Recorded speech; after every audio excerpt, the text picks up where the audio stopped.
In the top left part of the map on Nimbus Letter Edition, it is our green Zerg player. This time, Quasar's Printf. Top right of Nimbus. Again, spawning as a yellow Protoss player. It is Swig Nazgul. So pretty much what we're looking at here, Printf's rolling the random pieces for this match.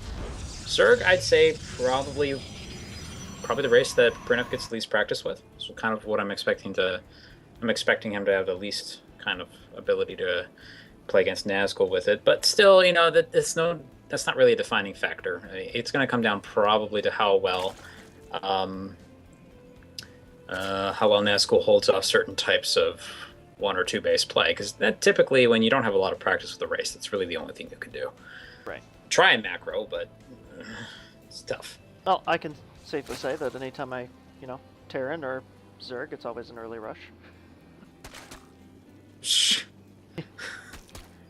Okay. Lost probe. Well, he scouted the base very, very quickly, which is great for Nazgul. No. Printf is basically saying, "Get out." How dare you? Meanwhile, Nazgul's actually kind of holding back on his mineral income here. I wonder if he's going next. Not mineral. Like, he's not going forward or gateway. I'm wondering if he's going Nexus first here. This is an incredibly greedy opening if that's the case. And unfortunately, it's going to be scouted fairly quickly here by Printf. Printf actually taking... this is... Oh, yeah, Nazgul. I believe he is correct, so I believe Nazgul is correct. For those of you that are curious, Foxtrot Lab is cross only, and I believe Deadwing is like no horizontal spawns. But Nimbus, I seem to remember the one being like you can spawn anywhere, which is the reason why a lot of people have a veto, because they don't like to deal with the randomness. Yeah, it's a valid reason. So this is going to be a little... The only reason why I'm saying this is going to be a little tricky is he's going Gateway first with a fast Nexus against the Zerg.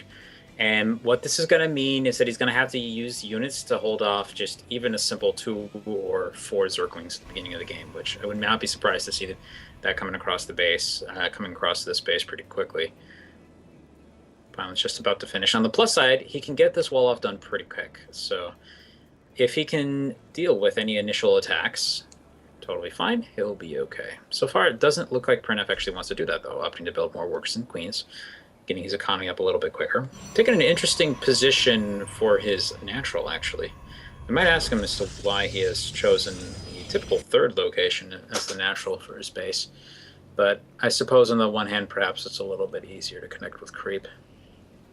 Positions are kind of... I don't know. It's interesting. It might not be completely true, though. I'm not 100% certain. Just not something I see very often, though. Yeah, I mean, anyway, the... Oop, go ahead. Sorry. I was going to further comment on that, but... Yeah, go ahead. No, I was just going to... the larger ramp without the rocks. I mean, I think that the units would move faster between that, but like you said, that's a good thing to ask him for the exit. Yes. Now, as we look over at the front of Nazgul's base, we can see it's actually sectioned off pretty well. Still doesn't have a cannon at the front, but he can deal with a couple of links running up to his base. Pretty sure that is actually a complete wall off, despite the fact there might not look 100% like it from this angle, that Cybernetic core. In any case, still no links out. Speed is actually just about to finish. Printf still stockpiling some gas, not a tremendous amount, and picking up his 3rd at around 6 minutes. So it actually looks like he's playing a... Oh, no, here comes a Ling Flood. So I was going to say variant of standard play, but it's Ling pressure with a base behind it. So pretty much what he's hoping to do here is get some damage done against the Protoss' base. Doesn't have to necessarily kill him off, just buy time to get the 3rd and slow the Protoss down a little bit. But with the Sentry there, plus the Zealot, I think he can hold this off okay. Yeah, the sentry is going to be absolutely essential to remove surface area these links can find, so going to change a lot of it.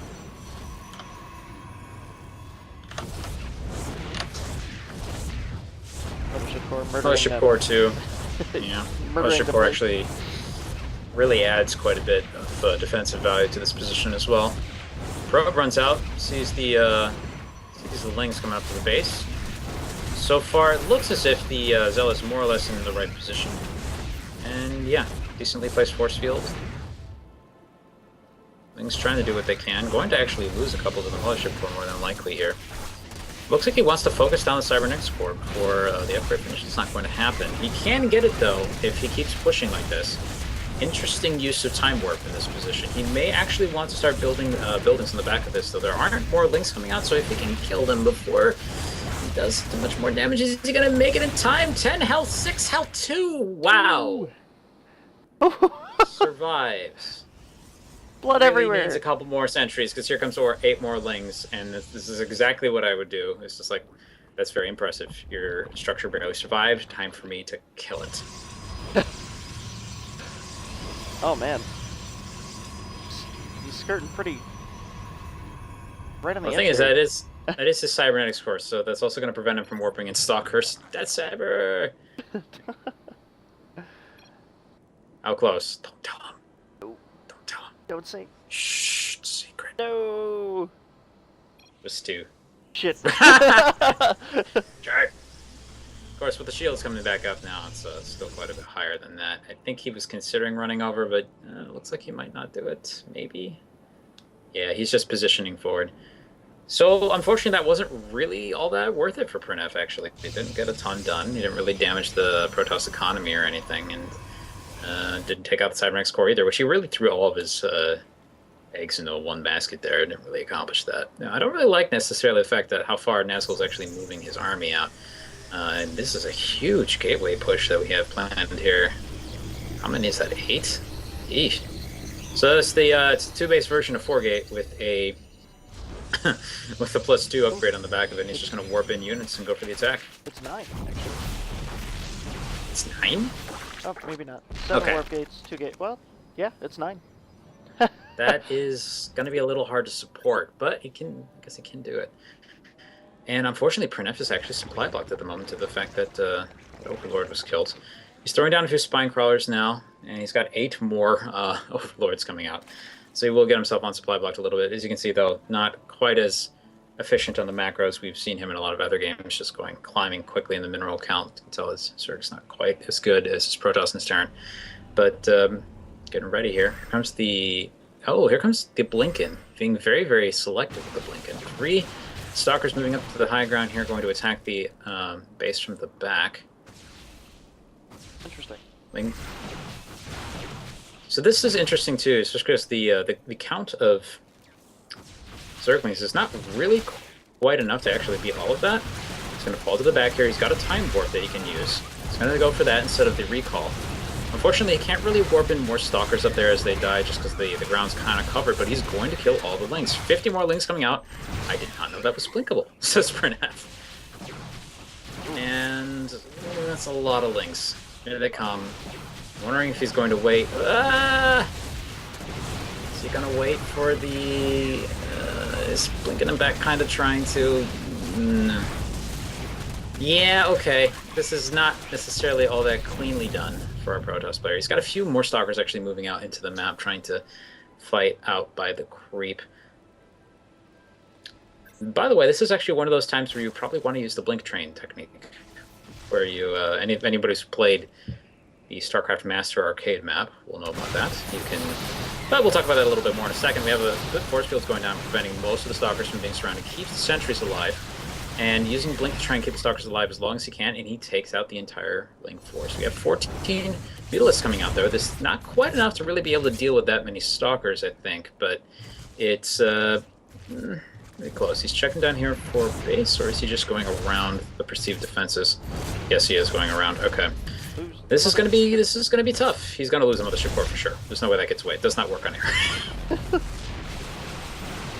This is a little bit frustrating for Nazgul, as that is his gateway hull. Without that, he can't really get back in time to defend against this. So I'm thinking from here we're probably about to see a base race again. Yeah. The Mutalisks are now flying into the main, into the natural. Here comes the damage. Ouch. Ouch. Yeah, there isn't really a lot he can do to save that base. I think it's gonna be good right now to start warping in units either at his army We're at the main. And just basically decide, is he going to drag probes away from his base? Because it's not really preparing for the base race. So good here. Here comes the warp in. This is a tricky position to be in because the economy of Printf has been dented, but the economy of Nazgul has been gutted. He's got 2 probes left, which means that he's actually at the point now where his ability to build buildings out on the map is actually hampered really badly, and both of those 2 workers are under the guidance and care of the Mutalisk, meaning that they will be horribly slaughtered very quickly. Yes, indeed. In fact, they're already dead. Once he loses this, both of these Nexi, we'll have no ability to actually make any buildings at all, which I think will favor, probably will favor Printf in the long run here. Yeah, you can't push up into that. The spine crawler's a little bit too much for him to deal with. The drones are doing the jiggy. This actually may be the nail in the coffin, because I don't think he really has the ability to kill the spine crawlers, and he doesn't have a base or an economy anymore, and he did build a worker somewhere. Oh, where is this guy? Oh, he's still being built. Okay. Are gonna it's only a matter of time. Run around in a circle here. Painful. This is pretty much all he has to do. This is unfortunate because, yeah, even if he does come back and defend, it's going to take a long time.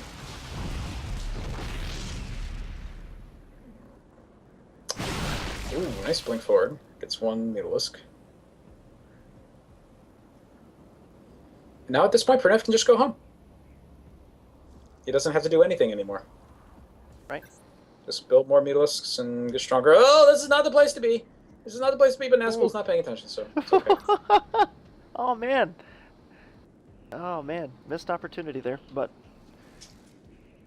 Very unfortunate for our Yellow Protoss player.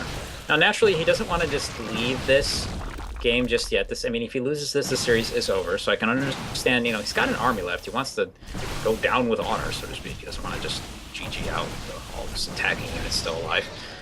So here comes the victorious battle moment. Now, unfortunately, what's going to probably happen here is that half of the Stalkers are going to die, and over the course of this fight, and then he won't be able to deal with the Mutalisk anymore.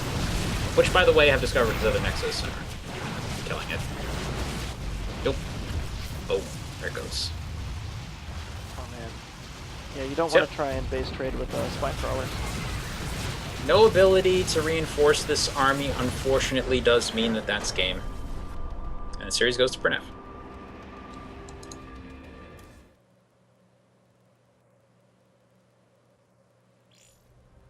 Set and match.